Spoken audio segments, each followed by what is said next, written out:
E agora que a fase 4 da Marvel foi finalmente encerrada com Pantera Negra 2, Wakanda para sempre, eu resolvi vir aqui falar um pouquinho de cada fase da Marvel, de 1 a 4, e falar qual que eu gosto mais, qual que eu prefiro, mas eu vou fazer isso um vídeo por vez. Primeiro, a fase 1.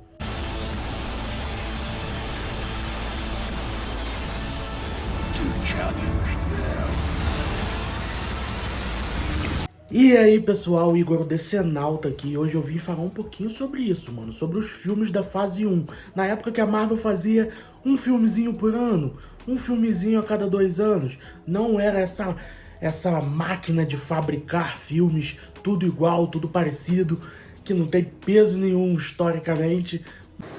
Eu estou sentindo uma treta! Mas tá entregando fanservice. E hoje em dia é isso que importa, mano. Sou fã, quero service. Mas antes da gente falar qualquer coisa, vocês vão fazer o seguinte. Vocês vão se inscrever nesse canal. Porque, mano, é óbvio que vocês têm que se inscrever nesse canal.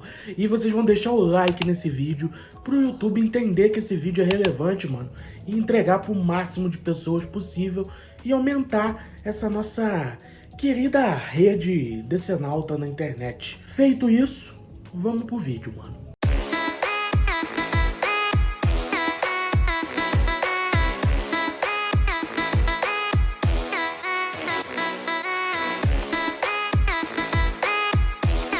Mano, eu gosto muito da fase 1 da Marvel pelo simples fato de que lá tá a melhor origem de um personagem no MCU inteiro, mano. Não teve outro personagem que teve uma origem tão bem contada e com um filme tão agradável de se ver como Homem de Ferro 1, que é, obviamente, o primeiro filme desse incrível mundo gigantesco da Marvel. Começou lá, começou com Jon Favreau e com Robert Downey Jr., um diretor iniciante, um ator que tinha um histórico problemático muito grande, mas os dois se encaixaram perfeitamente, fizeram um filme com uma origem muito boa, com cenas de ação muito legais, e uma coisa que hoje em dia a gente reclama muito, que é o CGI. Agora você puxa na sua memória aquela época, mano. Puxa na sua memória o Homem de Ferro 1, aquela textura da armadura do Homem de Ferro. Hoje em dia a gente não tem mais isso, mano. Mas naquela época tinha. Aquele filme que não tinha pretensão de ser um universo gigantesco. Ele não tinha essa pretensão de ligar coisas umas das outras. Ele só tinha a pretensão de ser um filme de um personagem classe C da Marvel, mas entregar um personagem super divertido, um personagem que agradasse muitas pessoas, que tivesse milhares de fãs, e nessa missão eles fizeram com perfeição, mano, porque o Homem de Ferro é o principal personagem desse universo inteiro, mano, e isso é muito legal, porque antes desse filme ele não era ninguém, velho. Antes desse filme, o Robert Downey Jr.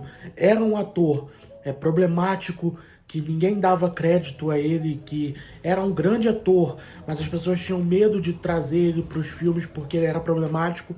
E o Homem de Ferro, um personagem classe C, que ninguém se importava, que os fãs da Marvel queriam ver X-Men, queriam ver Wolverine, queriam ver Quarteto Fantástico, e vem essa mistura entre o problemático da vida real e o ninguém quer saber de nada dos quadrinhos, e faz o maior herói do MCU, mano.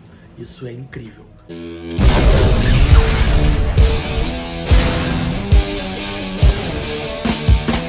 Logo depois vem um filme que foi gravado aqui pertinho da gente, mano. O Incrível Hulk. Por muito tempo foi um dos filmes horríveis da Marvel. Hoje em dia a galera começou a valorizar um pouco mais ele porque cometeram um crime com o Hulk do MCU. Pra comédia, com certeza. Então a gente lembra desse filme com muito mais carinho hoje em dia do que a gente lembrava na época, há uns 3 anos atrás, 4 anos atrás, quando esse filme era dado como o pior filme da Marvel. E hoje em dia a gente sabe que não é, e desde aquela época dava pra saber isso, porque o filme é bem divertido, tem cenas de ação também incríveis, tem um embate entre o Hulk e um oponente do mesmo tamanho, mano. Olha isso, um embate de força bruta, de força muito presente, é muito da hora esse filme, mano. E ele se passa boa parte dele aqui no Brasil, mano, na favela da Rocinha, que não é a favela da Rocinha, mas no filme se passa pela favela da Rocinha. E isso é muito legal, mano, porque eles tentam mostrar o Brasil de uma forma que, como a lei... Eu não sei qual é a tara desses caras de Hollywood de fazer o Brasil como se a lei aqui não funcionasse. Pior que eu acho que não funciona. Mas, mano, mesmo assim, o filme é bem divertido. Tem lá ainda o primeiro Hulk do MCU, que foi o Edward Norton, que é bem da hora, mano. Eu gosto do filme. Eu acho que foi uma introdução boa pro personagem. Pena que não teve segmento. E ali tem, talvez, um dos primeiros indícios de que o universo era compartilhado. Porque nesses primeiros filmes já tinham a cena pós-crédito, mano. E na primeira cena pós-crédito do primeiro filme, que foi o Homem de Ferro, já tivemos o Nick Fury aparecendo. Mas, pra quem não é fã da Marvel, aquilo ali não teve um significado muito grande. Porque era um cara aparecendo do nada, e aí ele falava, temos uma ideia, uma iniciativa, temos um projeto.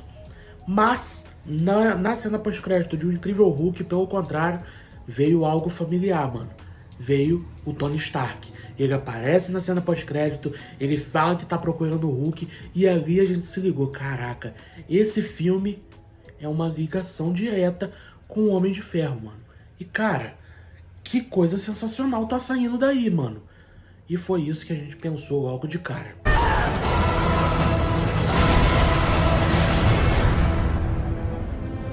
E logo depois do Incrível Hulk já veio logo uma sequência direta de um Homem de Ferro, que era o Homem de Ferro 2. Os dois filmes se passam na mesma época, cronologicamente, antes de Incrível Hulk. Mas, por ordem de lançamento, foi assim. O Homem de Ferro 2 chegou e agora maior e melhor. Tudo parecia que ia ser assim, né? Maior e melhor, mais armaduras, mais um Homem de Ferro, que no caso era o James Rhodes. Mas, mano, não foi assim. O filme, ele é pior que o primeiro. Ele foi uma derrapada da Marvel, mais uma, que nesse começo teve poucos acertos, mas mesmo assim trazia o universo se ligando, mano. O universo se expandindo, o MCU tomando forma. E isso é sensacional, mano. E a gente começou a ver ali que tinha um potencial imenso de fazer cenas de ação com muitos personagens, porque ali talvez tenha sido o primeiro teste, mano, trazendo várias armaduras do Homem de Ferro, lutando ao mesmo tempo, sincronizando os ataques. Então ali foi talvez o primeiro teste do que viria mais à frente, mano, de vários heróis lutando juntos. Cara, isso era incrível. Na época, todo mundo gostava desse filme também. Depois entrou um pouco em consenso que esse filme não é tão bom. Traz um vilão ali meio interessante, mas meio babacão também, que a gente não quer muito se importar com ele. E, cara, é uma coisa surreal esse filme. Porque quando começa a colocar armaduras atrás de armaduras, aquilo é muito irado, mano. Vários personagens usando armaduras do Homem de Ferro. Cara, aquilo ali era um prenúncio do que vinha mais à frente e vocês vão entender o porquê. Mas esse filme é tão esquecível que, por exemplo, eu nem lembro a cena pós-crédito. Provavelmente não foi nada muito interessante, porque se fosse interessante, eu me lembraria. Pô, mano, que coisa.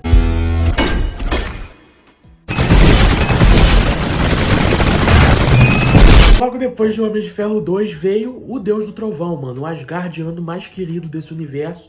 O maior deus nórdico do universo Marvel. O filme do Thor, mano. Esse filme é um desastre total porque ele é muito fraco. Ele tenta mostrar uma origem também muito interessante, mas não consegue ser tão interessante como a origem do Homem de Ferro, por exemplo, que é muito mais interessante que esse filme. Ele tenta trazer também uma expansão de mundo, porque ali você conhece Asgard. E Asgard é um outro planeta do mesmo universo. Então ali também, na época era muito difícil de ligar uma coisa a outra, pelo simples fato de que o Thor, ele ainda tá um nível abaixo do Homem de Ferro, se deixar. Ele era um herói muito desconhecido, ninguém ligava uma coisa a outra, ninguém sabia que ele ia fazer parte do mesmo universo com Hulk e Homem de Ferro. Então veio ali o filme do Thor, o único indício que a gente tinha era o Marvel no começo, mas o filme é muito fraco, mas ele trouxe duas coisas boas pro universo. Primeiro, o Chris Hemsworth como Thor, que até hoje é um dos personagens queridos da Marvel, e trouxe talvez o maior vilão da Marvel, que nem é mais vilão hoje em dia, mas que por muito tempo foi um dos personagens mais queridos fora do núcleo de heróis, mano, que é o Loki. Ele estreou ali, já mostrando toda a sua vilania carismática do Tom Hiddleston. E, mano, deu muito certo, porque até hoje é um dos personagens queridos da Marvel. Esse filme também tem uma cena pós-crédito, mas eu não lembro o que aconteceu nessa cena pós-crédito. Cara, essas cenas pós-créditos, elas começaram a valer a pena mesmo depois de muito tempo, mano. Depois que a gente começou a entender o que era a cena pós-créditos e eles começaram a jogar easter eggs nessas cenas pós-créditos. Nessa época, elas não eram tão importantes, mano. Então, não foquem nisso. Eu deveria saber, porque se eu tô fazendo um vídeo, eu deveria ter assistido essas cenas pós-créditos, mas eu não lembrei.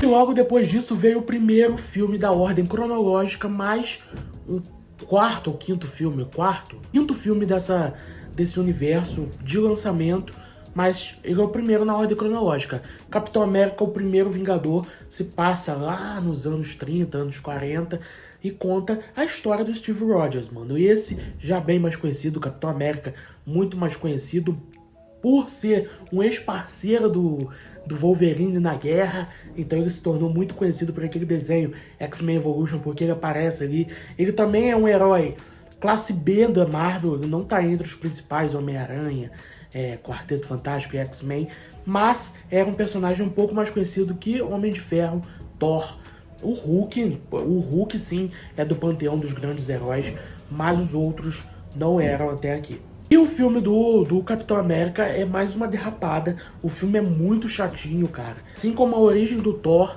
ele tenta fazer uma origem muito interessante, como foi a do Homem de Ferro, mas não consegue. O Robert Downey Jr. entrega muito carisma no filme do Homem de Ferro. E nesses dois filmes o Chris Hemsworth é muito carismático, o Chris Evans também, mas eles não são o Robert Downey Jr., mano. Então o filme ele não é tão divertido, mas mesmo assim ele entrega um dos melhores vilões da Marvel, que é o Caveira Vermelha. E cara, foi um sucesso estrondoso esse vilão. E o filme ele tem alguns momentos que brilham muito, mano. Principalmente do Capitão América e do Caveira Vermelha se confrontando, é muito da hora. E ali tem a aparição, talvez, da primeira Joia do Infinito que a gente conheceu muito mais pra frente. Mas aqui ela aparece como Tesseract, mano. O Caveira Vermelha tá usando o Tesseract pra tentar dominar a Alemanha, tentar dominar o planeta. E aí, mano, no final desse filme acontece uma coisa que vai desencadear no próximo filme dessa sequência. E, mano, a cena pós-créditos aqui é memorável porque é o Capitão América acordando nos dias de hoje, depois de ficar 70 anos congelados. E a primeira pessoa que ele vê, Nick Fury, e coligando tudo com o Homem de Ferro 1, quando o Nick Fury também aparece na cena pós-créditos, apresentando a iniciativa Vingadores pro Homem de Ferro. Acho que funciona. E logo depois desse filme veio o primeiro grande evento da Marvel, que se chama simplesmente Os Vingadores. Mano, nesse momento, quando esse filme foi anunciado, eu aposto que todo mundo pensou: cara, não é possível que era tudo coligado, era tudo um só. Sim, mano, era tudo uma continuação só. A iniciativa Vingadores começou com o Nick Fury na cena pós-créditos de Homem de Ferro 1 e se concretiza em Os Vingadores, reunindo o maior grupo de heróis da Marvel, reunindo os caras pra fazerem o que seria talvez impossível anos atrás, que era uma equipe de super-heróis se reunir sem ter sido uma equipe antes, mano. Porque é fácil você reunir os X-Men, é fácil você reunir o Quarteto Fantástico, mas e você reunir heróis com personalidades diferentes, de histórias diferentes, de filmes diferentes e fazer uma equipe, mano? Isso é uma coisa surreal. E naquele momento chamaram um cara chamado Joss Whedon, que o cara simplesmente tinha participado de histórias em quadrinhos a carreira toda, tinha um histórico com histórias em quadrinhos absurdo, ele entendia muito daquilo que ele estava falando, ele entendia muito de Vingadores, e aí ele entregou pra mim um dos melhores filmes da Marvel. Cara, lembra quando eu disse que o teste foi lá em Homem de Ferro 2, de como vários personagens poderiam interagir numa luta, e nesse filme eles entregam isso com perfeição, mano. Personagens interagindo entre si, sincronizando movimentos, lutando junto, um espírito de liderança do Capitão América, a ousadia do Homem de Ferro, o poder de Thor e Hulk. Cara, e ali também a gente tem a Natasha Romanoff, tem também o Clint, que já tinham aparecido antes. Ela tinha aparecido no Homem de Ferro 2, o Clint tinha aparecido rapidamente em Thor, e eles formam essa equipe pra lutar contra um mal maior, que no caso era o Loki, mano, que foi o vilão preferido por muito tempo, e foi o vilão perfeito pra esse filme, mano, porque ele entrega a atuação, ele entrega um personagem muito carismático, um vilão que a gente por algum momento simpatiza pelo carisma do ator, mas a gente quer ver ele sendo derrotado, mano. E um deus, mano, não poderia ser um oponente maior pra essa equipe que um deus, né? Um deus da trapaça, o irmão do Thor, junto com o exército de um outro vilão que faria sucesso muito tempo depois, mas que já aparece aqui na cena pós-créditos pela primeira vez.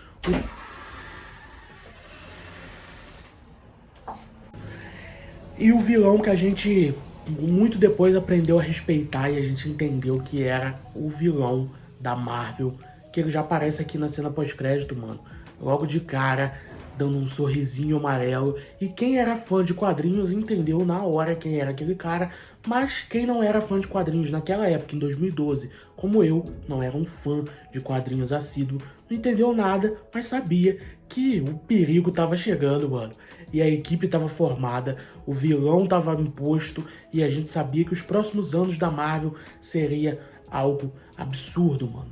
Como foi os maiores 10 anos da editora. Cê é louco, mano. Eu arrepio só de lembrar de todos esses momentos da fase 1 da Marvel. Pra mim, a fase 1 foi talvez a mais completinha, mano. A que entregou mais desenvolvimento, mesmo tendo algumas derrapadas em alguns filmes, mas pra mim ela é uma das melhores, e eu tenho ela no meu coração porque ela deu início a todo esse universo que a gente aprendeu a amar anos depois, mano. Se não pudermos proteger a Terra, tenha certeza de que vamos vingá-la. Eu espero que você tenha gostado desse vídeo. Se chegou até aqui e ainda não deixou o like, deixa o like, mano, pra me ajudar. Se inscreve no canal se ainda não for inscrito e ativa o sininho pra você ser notificado quando sair os próximos vídeos dessa saga. Então, mano, bora pra próxima.